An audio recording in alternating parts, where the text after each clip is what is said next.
नमस्कार दोस्तों, D classes में आपका स्वागत है।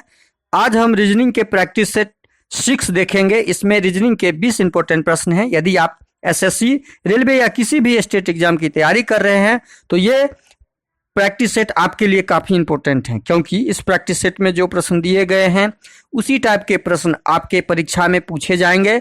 तो चलिए हम शुरू करते हैं प्रश्न संख्या 1 से। प्रश्न संख्या 1 शुरू करने से पहले आपसे रिक्वेस्ट है, वीडियो शुरू से अंत तक जरूर देखिए। वीडियो अच्छा लगे तो लाइक और कमेंट कर दीजिए। चैनल पे नए आए हैं तो प्लीज चैनल को सब्सक्राइब कर लीजिए। साथ में बेल आइकन को ऑल सेट पे जरूर डाल दीजिए और दोस्तों को शेयर कर दीजिए। आइए हम आते हैं प्रश्न संख्या 1 पर। उस विकल्प का चयन कीजिए जो तीसरी संख्या से संबंधित है वही, और इससे प्रश्नवाचक चिन्ह से संबंधित है तो प्रश्नवाचक चिन्ह का मान ज्ञात करना है। 356 को हम क्या करें, 45 प्राप्त कर लें, या 45 को क्या करने से 356 प्राप्त कर लें। तो हम 356 को 45 प्राप्त करने के लिए इसके अंकों को 3 और 6 को यदि हम जोड़ते हैं तो 3 + 6 9, और गुने ये संख्या को हम गुना कर देते हैं, यहाँ लाके 5 से गुना कर देते हैं बीच की संख्या से, तो 9 × 5 = 45। तो हमें 45 प्राप्त हो जाता है। देखिए 45 प्राप्त हो गया। तो वही हम 152 के साथ करेंगे। 152 के साथ हम जब ये चीज़ करेंगे 152 के साथ, तो शुरू और अंत की संख्या को हम क्या करेंगे, जोड़ेंगे। शुरू में हमारा कितना है, शुरू में 1 है और अंत में 2 है।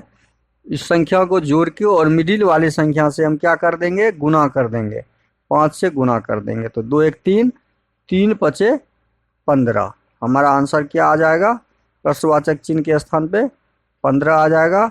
और जो ऑप्शन में कहाँ दिया हुआ है, ऑप्शन डी में दिया हुआ है, तो हमारा ऑप्शन डी क्या हो जाएगा, सही हो जाएगा। अगला प्रश्न क्वेश्चन नंबर 2 है। नीचे दी गई श्रृंखला में प्रश्नवाचक चिन्ह के स्थान पे क्या आएगा वो ज्ञात करना है। 3 × 9, 3 को 9 से संबंध हम जब करते हैं तो 3 × 9 प्राप्त होता है, लेकिन क्षेत्रिक 18 होना चाहिए था। ये पैटर्न यदि हम 3 से गुना यहाँ करते तो यहाँ पे 18 होना चाहिए। तो यह पैटर्न हमारा यहाँ पे वर्क नहीं कर रहा है, तो हम कौन सा पैटर्न देखेंगे, दूसरा देखेंगे कि आखिर 3 को क्या किया गया है, किससे संबंधित किया गया है, किस पैटर्न में ढूंढा गया है। तो 3 को यदि हम इसके साथ जोड़ते हैं तो 3 दूनी 6, 2 से गुना किए, 2 से गुना कर दिए तो 3 दूनी 6 हो गया। और 9 को 12 लाने के लिए 9 में 3 जोड़ दिए, यहाँ 3 जोड़ दिए और यहाँ 2 से गुना किए। अब इस 6 को 2 से गुना किए तो 6 दूनी 12 हो गया। अब 12 में 3 जोड़ दिए तो 15 हो गया। देखिए पैटर्न हमने ढूंढ लिया। 12 दूनी 24, 12 को 2 से गुना किया तो 24 हो गया, और 15 में कितना से जोड़ेंगे तो 18 हो जाएगा, 3 जोड़ने से। हमने पैटर्न ढूंढ लिया। अब हमारा पहला प्रश्नवाचक चिन्ह के स्थान पे 2 से गुना करेंगे तो 24 दूनी 48 हो जाएगा, और 18 में 3 जोड़ेंगे तो 18 × 3 = 21 हो जाएगा। हमारा आंसर क्या आ गया, 48 और 21, जो ऑप्शन बी में दिया है। कहाँ दिया हुआ है, ऑप्शन बी में दिया हुआ है। अगला प्रश्न क्वेश्चन नंबर 3 है। कलम, किताब, रबर। कलम का संबंध किताब के साथ, किताब का संबंध रबर के साथ ज्ञात करते हुए हमें इस शब्दों का डायग्राम बनाना है। कलम एक अलग वस्तु का नाम है, लेकिन लिखने वाला चीज ही है। किताब भी एक अलग वस्तु का नाम है। ये कलम हो गया, ये किताब हो गया, और रबर भी एक अलग वस्तु है, ये रबर हो गया। तो इस प्रकार का डायग्राम हमारा ऑप्शन सी में दिख रहा है, तो ऑप्शन सी हमारा सही हो जाएगा। इस तीनों शब्दों के बीच कोई संबंध बन नहीं पा रहा। अगला प्रश्न है क्वेश्चन नंबर 4। एक निश्चित कूट भाषा में ईयर को 2037 PBU को इतना लिखा जाता है, उसी कूट भाषा में डिग को क्या लिखा जाएगा। अब यहाँ प्रश्न में दिया हुआ है ईयर को EAR, ईयर को क्या लिखा है यहाँ पे 20 37। तो कैसे प्राप्त करेंगे कोड? यहाँ पे क्या किया है ये E5 नंबर 1 नंबर, तो यहाँ 20 और 37 किया है, तो R 18 नंबर। R कितने नंबर पे होता है? 18 नंबर। क्रॉस करके देखते हैं E कितने नंबर पे होता है? 5 नंबर। और A कितने नंबर पे होता है? 1 नंबर पर। सबका नंबर डाल दिए। अब सबका नंबर जब डाल देते हैं और तब हमें 20 लाना है। हमें कोड पहला क्या लाना है? 2 या 20। यहाँ 18 है तो 20 लाने के लिए हम क्या करेंगे? इसमें 2 जोड़ देंगे। 20 लाने के लिए हम +2 कर दिए तो 20 हमारा आ गया। इसमें 2 जोड़ देंगे तो 3 आ गया हमारा। देखिए 20 आ गया, 3 आ गया, और इसमें 2 जोड़ देंगे तो 7 आ गया। हमारा कोड ज्ञात हो गया। हम कैसे कोड ज्ञात किए? क्या PBU में यही पैटर्न लगा हुआ है? तो हम ढूंढेंगे। ढूंढिए इसको। यहाँ पे PBU का कोड 23। U का क्रॉस जब करेंगे हम तो U का क्रॉस क्या हो जाएगा? U का क्रॉस हो जाएगा, U होता है 21 नंबर पे, P होता है 16 नंबर पे, और B होता है 2 नंबर पे। सब में 2-2 जोड़िए। कितना जोड़ना है?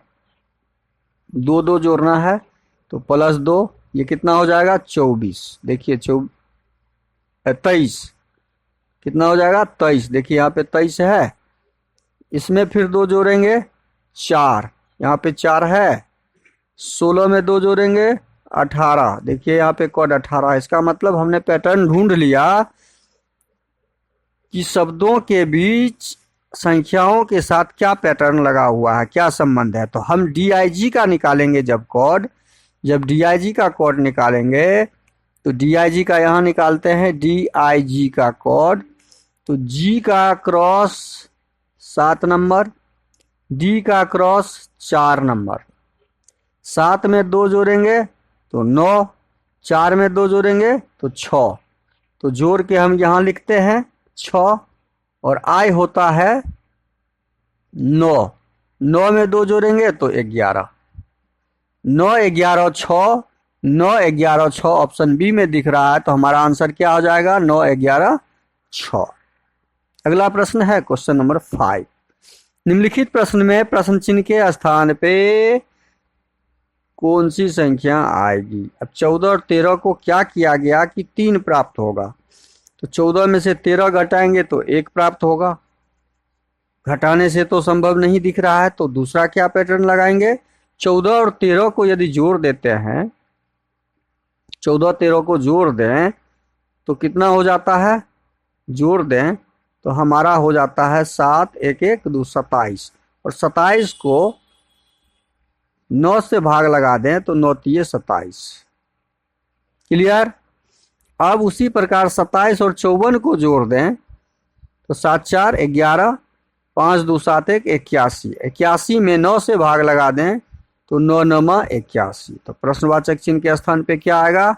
9 आंसर आएगा, जो ऑप्शन डी में दिया हुआ है। हम पहले पैटर्न ढूंढते हैं, आखिर इसमें पैटर्न लगा हुआ क्या है। बस पैटर्न पे हम आंसर को बैठा के आंसर निकाल लेते हैं। अगला प्रश्न है क्वेश्चन नंबर 6। निम्नलिखित प्रश्न में दिए गए विकल्प में से विषम अक्षर समूह को चयन करना है। विषम अक्षर समूह क्या है? तो जब इसके अंकों को जोड़ते हैं तो 4 2 6, 6 6 12, क्या प्राप्त हुआ? 12। 6 6 12, 12 4 16। इसके अंकों को जब जोड़ते हैं तो यहाँ 16 प्राप्त हो रहा है।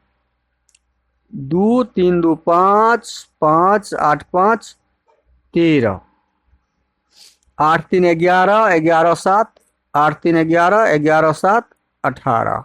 अब देखिए अंकों का जोड़ हमारा, जितना भी हम संख्या लिए उनके अंकों का योग, यहाँ पे सम संख्या है, यहाँ भी सम संख्या है, यहाँ भी सम संख्या है, लेकिन ऑप्शन सी हमारा हो जाएगा सही आंसर, जो विषम संख्या है, यही अलग हो गया। अगला प्रश्न है क्वेश्चन नंबर 7। निम्नलिखित में से कौन सा विकल्प दी गई श्रृंखला को पूरा करेगा? अब पूरा करेगा तो 4 4 का 1 2 3 4 5 6 7 8 9 10 11 12 है, तो 4 4 का भाग कर लेते हैं पार्ट, 1 2 3 4 4 4। इसमें 3 अक्षर दिया हुआ है और 4 अक्षर दिया हुआ है, 3 अक्षर दिख रहा है और चौथा एक गायब है, उसे प्राप्त करना है। तो तीसरे स्थान पर यहाँ पे सी दिखा रहा है और यहाँ भी आपका तीसरे स्थान पे सी दिखा रहा है, तो यहाँ क्या हो जाएगा, सी हो जाएगा। हमारा एक सीरीज कंप्लीट हो गया, मतलब बी डी सी एफ का ये सीरीज है, B D C F, B D C F. तो हमारा पहला बी, उसके बाद डी, उसके बाद फिर डी, उसके बाद एफ और सी। यह ऑप्शन कहाँ पे हमारा दिख रहा है, तो ऑप्शन ए में दिख रहा है, तो ऑप्शन ए हमारा सही हो जाएगा। अगला प्रश्न है क्वेश्चन नंबर 8। उस विकल्प का चयन करें जो तीसरे पर, देखिए यह इससे संबंध है तो इसका संबंध हमें ज्ञात करना है। तो यहाँ पे साफ आसानी से दिख रहा है कि आप यदि इस अक्षर को शब्दों को देखिएगा तो इस आर को फर्स्ट वाले को लास्ट कर दिया और लास्ट वाले को फर्स्ट कर दिया है। तो हम फर्स्ट वाले को क्या कर देंगे, लास्ट कर देंगे, लास्ट में डाल दिए जे को, और लास्ट वाले को क्या कर देंगे, फर्स्ट कर देंगे, कर दिए। अब दूसरा और तीसरा में क्या संबंध है, ये ज्यों का त्यों रख दिए, यह ज्यों का त्यों क्रम रख दिया, तो यह भी क्रम यू का यू ही रह जाएगा और जे का जे ही रह जाएगा। तो डबल यू डबल जे हमारा जहाँ पे आंसर होगा डबल्यू डबल जे, ऑप्शन डी में दिख रहा है, तो ऑप्शन डी आंसर हो जाएगा।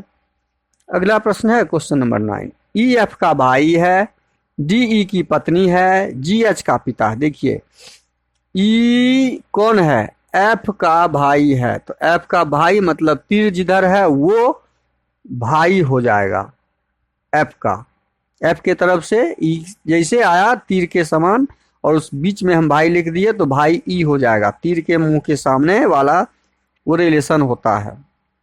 अब क्या है, अब यहाँ पे दिया हुआ है डी ई की पत्नी है, ई की एक पत्नी है, ई की पत्नी है डी, हमने पत्नी लिख दिया,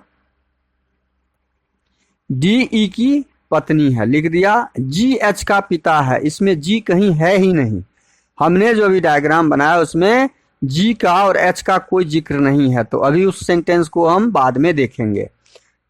एफ जी की बहन है, एफ के बारे में दिया हुआ है तो एफ जी की बहन है, एफ कौन है, यहाँ जी लिखेंगे और जी की बहन है, बहन डाल दिए, जी की बहन एफ है लिख दिए, ये सेंटेंस कंप्लीट।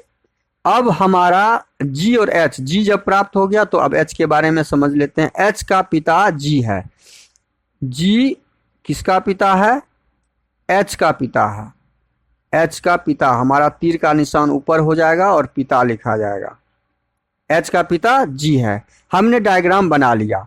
अब हमारा संबंध प्रश्न में क्या पूछा गया है कि ई जी से कैसे संबंधित है, मतलब ई यहाँ पर है जी से, तो जी का ई कौन होगा, हमें ये ज्ञात करना है, जी का ई कौन हो जाएगा, तो जी का जैसे से है यहाँ पे लगा हुआ, उस से हम चले जाएंगे जिसके बारे में पूछा है, तो ई के बारे में पूछा है, ई की तरफ, बस यही हमारा आंसर ढूंढने का तरीका है। प्रश्न में से जहां से होगा से हम चले जाएंगे जिसके बारे में पूछा गया।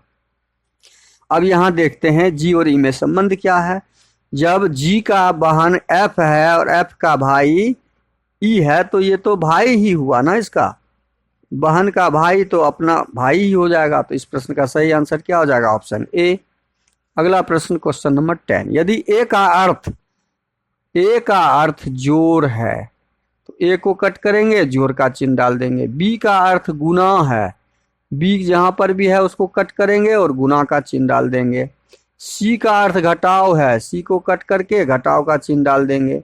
डी का अर्थ भाग है, डी जहां पे है उसको कट करेंगे और भाग का चिन्ह डाल देंगे। डाल दिए, अब इसको सॉल्व करेंगे। 50 जोड़ 86 घटे 40 10 गुने 5, सॉल्व कीजिए। 50 जोड़ 86, पहले हम भाग को लगाएंगे 4, फिर गुना करेंगे 5 के 20, 50 जोड़ 86 घटे 20, 50 में से 20 घटा लेंगे 86, या 86 को जोड़ लेते हैं, 8 5 13 -20 बराबर 126। हमारा आंसर क्या आ रहा है? 50, 8 5 13, 6 का 6, 50, 86 को जोड़ेंगे तो 136 और 5 चौके 20 घटाएंगे तो 116 हो जाएगा। कितना हो जाएगा? 116।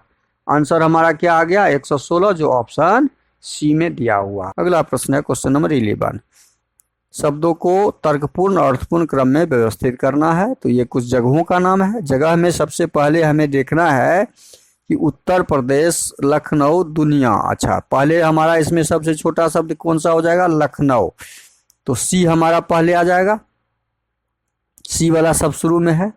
लखनऊ, लखनऊ के बाद हमारा क्या आएगा? उत्तर प्रदेश की राजधानी है लखनऊ, ई हो जाएगा। उसके बाद ई हमने डाल दिया, ए वाला होगा ही नहीं, ये ऑप्शन डी यहाँ से ही कट गया। अब हम देखते हैं उत्तर प्रदेश कहाँ पर है? तो भारत में है। उत्तर प्रदेश भारत में है तो ए हमारा उसके बाद आ जाएगा। तो सी ई, ए अब बी भी कट गया, यहाँ सी ई डी दिया हुआ है। अब 2 ऑप्शन बचा हमारे पास। अब बी हमारा और सी एशिया। एशिया हमारा कहाँ पे आता है?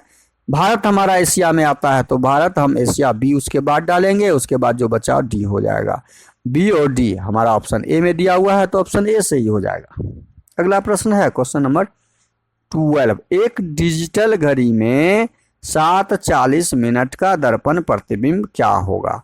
जब दर्पण प्रतिबिंब हो तो हमेशा ध्यान रखिए, दर्पण प्रतिबिंब 12 बजे वाला कोई भी घड़ी हो या 24 बजे वाला, 24 बजने वाले में घड़ी में हम 23:60 में घटाते हैं और 12 बजने वाले में हम 11:60 में उसको घटा लेते हैं। वही दर्पण का प्रतिबिंब हो जाएगा। तो दर्पण का प्रतिबिंब बराबर क्या हो जाएगा? 11:60 घटे 7:40। अब इसको घटा लीजिए, वही हमारा आंसर हो जाएगा। 20 7 4 11 4:20 हो जाएगा हमारे उस दर्पण में। ऑप्शन सही बी हो जाए। अच्छा, यहाँ पे दिया हुआ है डिजिटल घड़ी। यहाँ पे क्या दिया हुआ है? डिजिटल घड़ी। सॉरी, 12 नंबर प्रश्न का सही आंसर हो जाएगा CND। 12 नंबर प्रश्न का सही आंसर हो जाएगा। ये यदि गोला वाला घड़ी होता तो तब जाके ये घड़ी होता, तब जाके हमारा ये आंसर आता। ये यहाँ पे डिजिटल घड़ी दिया हुआ है। देखिए, हमने यहाँ पे थोड़ा सा जल्दबाजी कर दिया। डिजिटल घड़ी और गोल घड़ी में अंतर होता है। डिजिटल घड़ी में हमारा यह 7:40 बज रहा है तो दर्पण में क्या आएगा? दर्पण में तो ठीक उसका उल्टा आता है। 7:40 जो लिखा हुआ है वो स्वयं उसका उल्टा आएगा। इसलिए ऑप्शन हमारा बी ना होके ऑप्शन डी सही हो जाएगा इसका, CND। अगला प्रश्न है क्वेश्चन नंबर 13। यदि टाइगर का ये दिया हुआ है तो लाइन का निकालना है। तो लाइन का निकालने के लिए एल का कॉर्ड निकालना है। तो एल देखिए, ये टी का कॉर्ड यहाँ पे दिया हुआ है 20, आई का कॉर्ड दिया हुआ है 9, जी का कॉर्ड दिया हुआ है 7, ई का कॉर्ड दिया हुआ है 5, आर का कॉर्ड दिया हुआ है 18। मतलब यहाँ पे इसका स्थानीय मान इसका कॉर्ड है। तो एल का कॉर्ड क्या हो जाएगा? 12, आई का कॉर्ड क्या हो जाएगा? 9, ओ का कोड क्या हो जाएगा? 15, एन का कोड क्या हो जाएगा? 14। तो 12 9 15, 12 9 15 14 हमारा ऑप्शन डी में दिया हुआ है तो ऑप्शन डी सही हो जाएगा। अगला प्रश्न है क्वेश्चन नंबर 14। श्वेता अपनी कक्षा में शीर्ष से 46 में और अंत से भी नीचे से भी 46 में है। कुल विद्यार्थी निकालना हो तो कुल विद्यार्थी बराबर होता है नीचे से जोड़ अंत से या शीर्ष से, जो दिया हो प्रश्न में, या ऊपर से -1। 46 जोड़ 46 -1 तो 92 -1 91। कुल विद्यार्थी की संख्या 91। ऑप्शन सी हमारा सही हो जाएगा। अगला प्रश्न है क्वेश्चन नंबर 15। एक ही बॉक्स में 2 अभिन्यास दिए गए हैं। खुला होने पर यह बॉक्स कैसा दिखेगा? जब यह ओपन करेंगे बॉक्स को तो हमेशा याद रखिए, जब बॉक्स ओपन होता है तो वो विपरीत एकांतर विपरीत होता है। जैसे ये इसका विपरीत होना चाहिए, ये इसका विपरीत होना चाहिए और ये इसका विपरीत होना चाहिए। अब हम प्रश्न में हल करेंगे कि विपरीत कैसे ज्ञात करते हैं। विपरीत ज्ञात करते हैं जो आमने सामने हैं वो उसके विपरीत नहीं होंगे। जैसे 5 के सामने ये तीनों फलक दिख रहे हैं तो 5 का विपरीत इस फलक के अनुसार 8 नहीं होगा, 5 का विपरीत 3 नहीं होगा और 3 का विपरीत 5 नहीं होगा। जैसे इसमें इस फलक में दिया हुआ है 7 का विपरीत 4 नहीं होगा और 4 का विपरीत 6 नहीं होगा, क्योंकि ये सामने में तीनों फलक दिख रहा है, आपस में जुड़ा हुआ है, तो ये ठीक उसके पीछे नहीं होगा। हमें इसी प्रकार का ढूंढना है कि कौन किसके विपरीत होगा। अब ऑप्शन 5 में देख रहे हैं, ऑप्शन ए में कि 5 का विपरीत यहाँ 8 दिया हुआ है, संभव है? 5 का विपरीत 8 संभव ही नहीं है, क्योंकि ये सामने फलक में दिख रहा है। तो हमारा ऑप्शन ए यहाँ पे ही खत्म हो गया। ऑप्शन बी देखते हैं, 3 का विपरीत 5 दिया हुआ है, 3 का विपरीत 5 संभव है? देखिए यहाँ सामने में दिख रहा है 3 भी और 5 भी, जो सामने में दिख जाएगा फलक पे वो उसका विपरीत होगा ही नहीं, इसलिए ऑप्शन बी भी हमारा कट हो गया, खत्म हो गया। ऑप्शन सी यहाँ पे देखते हैं, ऑप्शन ए, बी और सी देखते हैं। ऑप्शन सी यहाँ पे देखते हैं हम, सी में क्या दिया हुआ है, 5 का विपरीत 8, यहाँ फिर 5 का विपरीत 8 दिखा दिया है, तो ये भी संभव नहीं है। अब हमारा ऑप्शन डी बचा, तो हमारा ऑप्शन डी ऑप्शन सही हो जाएगा। 3 के विपरीत 4 यहाँ दिया हुआ है, संभव है, क्योंकि 4 यहाँ दिख रहा है, 3 यहाँ दिख रहा है, तो ये इसके विपरीत हो सकता है। एक ही फलक में दोनों सामने में नहीं होना चाहिए, सामने के फलक पे, ये संभव है, इसलिए ऑप्शन डी हमारा सही हो जाएगा। अगला प्रश्न है क्वेश्चन नंबर 16। कथन दिया हुआ है कि कुछ वाला जब कथन आवे तो ध्यान रखिए, कुछ ए बी है, कुछ ए है जो बी है, कुछ ए बी है। इसका 2 तरह का डायग्राम बनेगा जब भी कुछ वाला बनेगा। कुछ बी सी है, कुछ बी का भाग सी भी है, और जब इसका दूसरा डायग्राम बनाएंगे तो इस प्रकार का भी बनेगा आपका कि कुछ ए बी तो है, ए बी है, और कुछ ए और बी सी भी है। हमारा ये 2 प्रकार का डायग्राम बनेगा और दोनों प्रकार से आंसर ढूंढना है, निष्कर्ष निकालना है। निष्कर्ष में दिया है कोई सी ए नहीं है, कोई सी ए नहीं है, यहां से तो ये नहीं है क्योंकि ये इसमें घुसा हुआ है, ये इसमें घुसा हुआ है, लेकिन यह आकृति यदि ये बनेगा तो यह आकृति ए में तो है घुसा हुआ, तो कोई सी ए नहीं है ऐसा कहना निष्कर्ष में गलत हो जाएगा। कुछ ना कुछ भाग ए का सी में है, तो कोई सी संभव ही नहीं है, कुछ ना कुछ ए में सी का भाग है। निष्कर्ष इससे यदि हम निकालेंगे तो गलत है, और निकालना दोनों से है हमारा, कहीं 2 में हमें मैच होना चाहिए। जैसे इससे हम निकाले तो इसमें 2 सही होना चाहिए, इससे निकाले तो इसमें 2 सही होना चाहिए। सभी ए सी है, जितने भी ए है सी के अंदर है नहीं, सभी ए सी है का मतलब हो जाएगा जितना भी ए है वो सी के अंदर, ये डायग्राम बनना चाहिए। निष्कर्ष यदि ये सेकेंड हमारा सही होता, कब? जब इस प्रकार का डायग्राम हमारा बना होता, लेकिन इस प्रकार का डायग्राम हमारा बना हुआ नहीं है, तो यहाँ हमारा निष्कर्ष 2 भी क्या हो जाएगा? गलत हो जाएगा।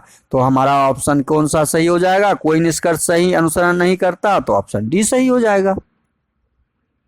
अगला प्रश्न है क्वेश्चन नंबर 17। क्वेश्चन नंबर 17 में दिया हुआ है, नीचे दी गई आकृति में कितने त्रिभुज की संख्या है? एक त्रिभुज यहाँ दिख रहा है, एक त्रिभुज यहाँ दिख रहा है, 2, 3, 4, 5, 6, 7, 8, सामने में 8 त्रिभुज दिख रहे हैं। अब हमारा ये एक त्रिभुज यहाँ दिख रहा है 8, 1, 9, और एक त्रिभुज यहाँ दिख रहा है 9, 1, 10। 2 त्रिभुज यहाँ जोड़ देंगे तो हमारा कुल 10 त्रिभुज यहाँ पे इस आकृति में है, जो ऑप्शन सी में दिया हुआ है। अगला प्रश्न है क्वेश्चन नंबर 18। दी गई आकृति की सही दर्पण प्रतिबिंब, देखिए सही दर्पण प्रतिबिंब आई ज्यों का त्यों हो जाएगा, आई में कोई अंतर नहीं होगा, के उल्टा होगा। फर्स्ट अब लास्ट देखिए ई उल्टा हो जाएगा, ई हमारा क्या होगा, ऐसे हो जाएगा उल्टा, प्रतिबिंब है। अब हमारा ई उल्टा वाला, ई यहाँ पे सीधा है, डी तो पहले खत्म हो गया, के यहाँ पे सीधा है, देखिए के यहाँ पे सीधा है, यहाँ पे के उल्टा होगा, के सीधा है तो सी भी हमारा यहाँ पे कट हो गया। अब यहाँ के सी ठीक है, यहाँ के ठीक है, ई ठीक है, ई ठीक है। अब हम किसको मिलाएंगे, अब हम मिलाएंगे ये पीछे से ही एल हमारा उल्टा हो जाएगा, देखिए यहाँ एल सीधा है तो ऑप्शन ए भी हमारा कट हो गया, ऑप्शन सी हमारा आंसर बचा, ऑप्शन सी सही हो जाएगा। अगला प्रश्न है क्वेश्चन नंबर 19। निम्नलिखित चार आकृतियों में से तीन में एक निश्चित प्रकार की समान आकृति एक भिन्न है, देखिए भिन्न है तो यहाँ 1 2 3 दिख रहा है, 1 2 3 दिख रहा है, और बाकी देखिए डब्बा भी देखते हैं तो 1 2 3 दिख रहा है, 1 2 3 दिख रहा है, 1 2 3 दिख रहा है डब्बा, लेकिन यहाँ डब्बा 4 है, 1 2 3 4, तो भिन्न हमारा कौन सा हो गया, ऑप्शन सी हो गया। अगला प्रश्न है क्वेश्चन नंबर 20।